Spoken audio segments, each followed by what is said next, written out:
So by now what you have understood is that there is a body fluid vascular system present in our body which is very important for conducting the substances from one place to another. In fact, they are responsible for carrying the substances which are necessary for metabolism of cells, and the body fluid responsible for that is blood and lymph. Apart from that, you have understood that there is a main pumping organ, that is heart. It has a main role, pivotal role in conducting that vascular fluid throughout the body. And now we are going to see that how the circulation takes place. What are the types of circulations which take place inside our body, because basically we are dealing with the circulatory system.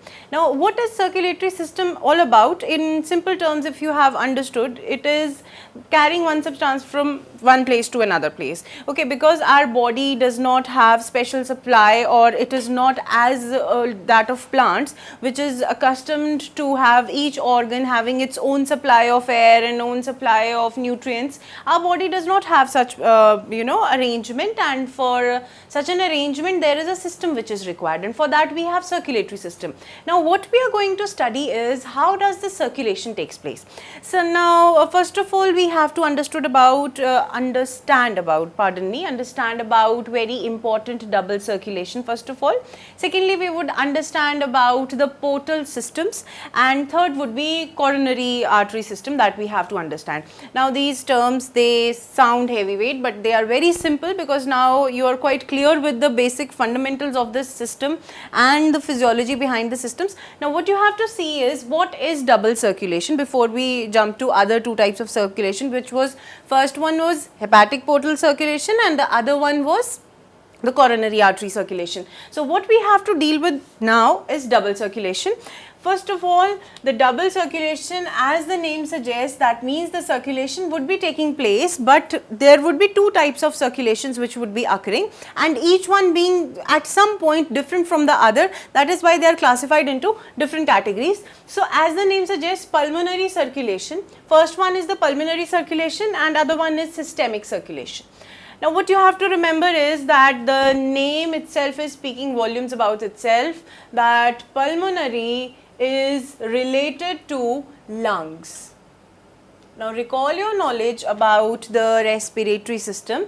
Lungs were the site where exchange of gases took place. Now as the exchange of carbon dioxide and oxygen is the basic function of lungs, this site would act in the pulmonary circulation. This site would act as the place where there would be exchange of gases. That means we are going to encounter the terms deoxygenated blood gets oxygenated at this place, and this circulation is responsible for carrying the deoxygenated blood from heart to lungs.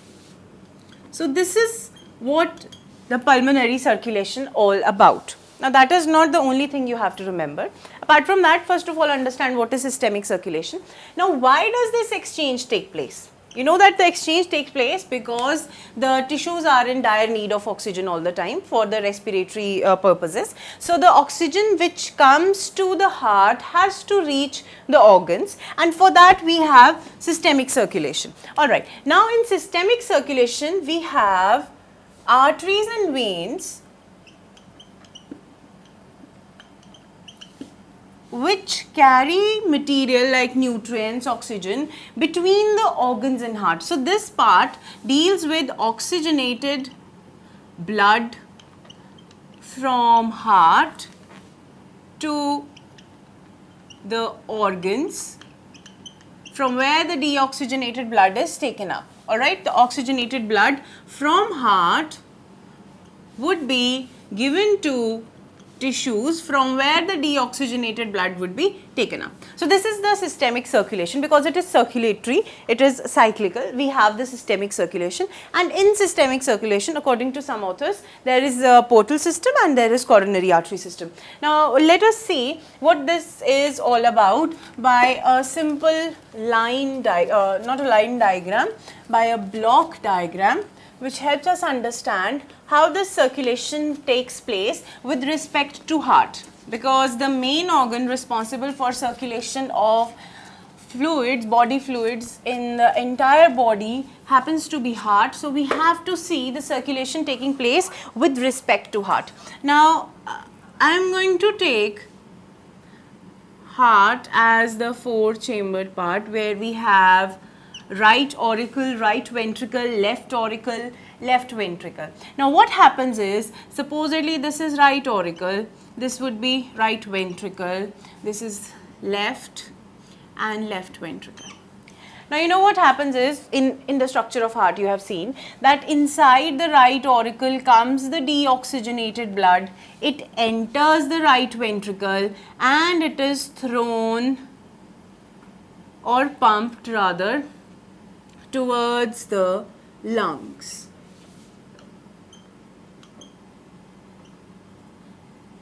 Now this is the deoxygenated blood. This where from this deoxygenated blood has come?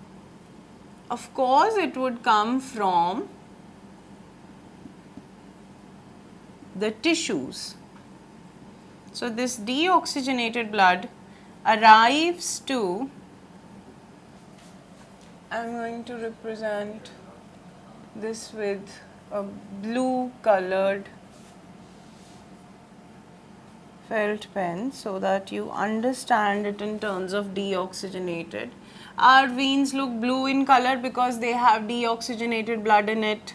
They are not deep seated, that's why we don't see our arteries. Now this deoxygenated blood, it comes from right auricle to the right ventricle. Ventricle being highly muscular pushes this deoxygenated blood to the lungs, where the exchange of gases would take place and the blood would become oxygenated. Now this is the story of deoxygenated blood. Talking about the oxygenated blood, now what happens from the lungs? This oxygenated blood comes to the left auricle, the blood enters the left ventricle, it is pumped to the tissues. Again the same concept, the ventricle being highly muscular. There is a capillary system, entire branching system that would be present, something like this. A capillary system would be present near the tissues. So this part happens to be the tissue.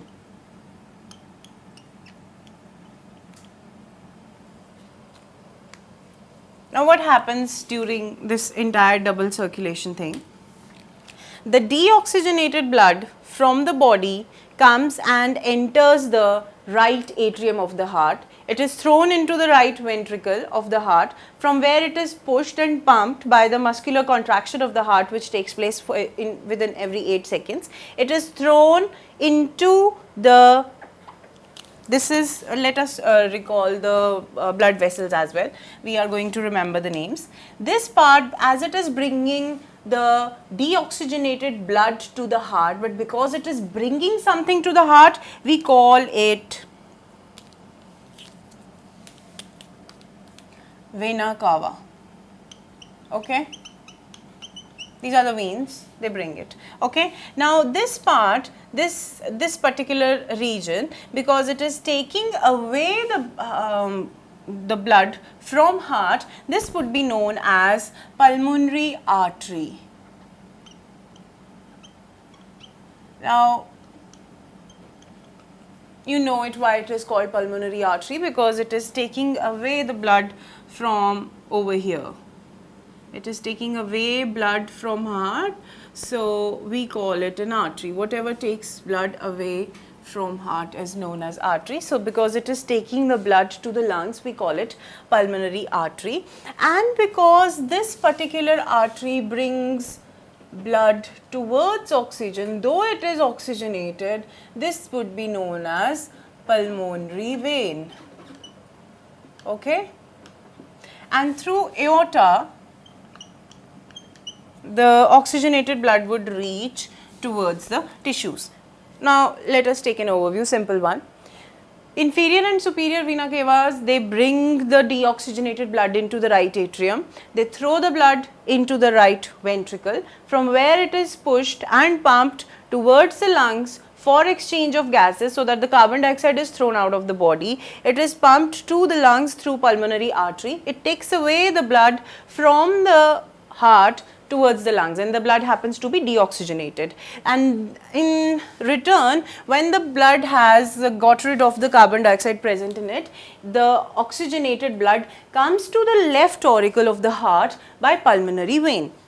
When this left auricle receives the blood, again because the contraction is unanimous and uniform within the heart, it takes place simultaneously. This left auricle throws its blood into the left ventricle, which is oxygenated blood. Again, the aorta, it comes into the scene, which is the largest artery of the body. It pumps the entire blood to the tissues wherever it is required. So this particular part, this part which deals with the tissues and the heart circulation, that means the blood vessels, the tissues and the ventricles which are involved in pumping of the blood towards the tissues, that is known as systemic circulation, and the one which is involved in the transfer of blood towards the lungs in our body, that is known as pulmonary circulation. So I hope it is quite clear by now that there are two types of circulation, so pulmonary circulation and the systemic circulation. This is a very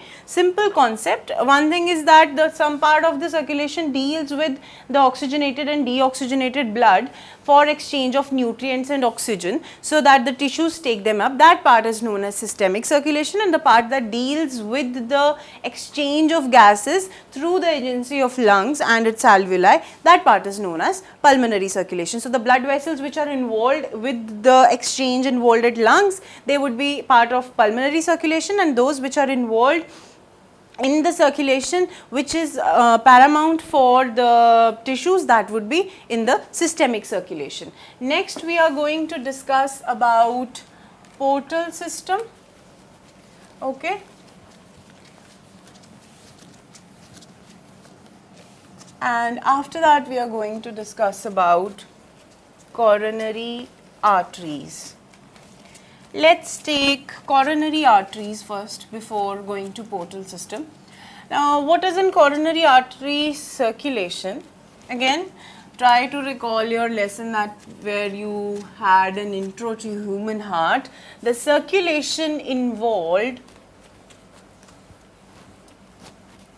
oxygenated blood's supply to the muscles of heart. So there are coronary arteries which are present in the heart muscles, and because heart muscles are in continuous stage of contraction and relaxation in the entire lifetime of a human being, so there must be abundant supply of oxygen and oxygenated blood, which I mean through which the oxygen would come. The coronary arteries need to be supplied with oxygen every time, and that oxygenated blood comes from the aorta itself. It enters and provides the heart's musculature the required oxygen, whichever is in the need of heart, and that is very important. And whenever this coronary artery system gets blocked or it is not functional, there is acute heart pain which occurs, because the muscles, they get in the stage of contraction and then the relaxation is not able to brought about because the oxygen is not coming into the scenario. And because oxygen is very important for the ATP generation, that is why we need a coronary artery circulation within the heart muscles.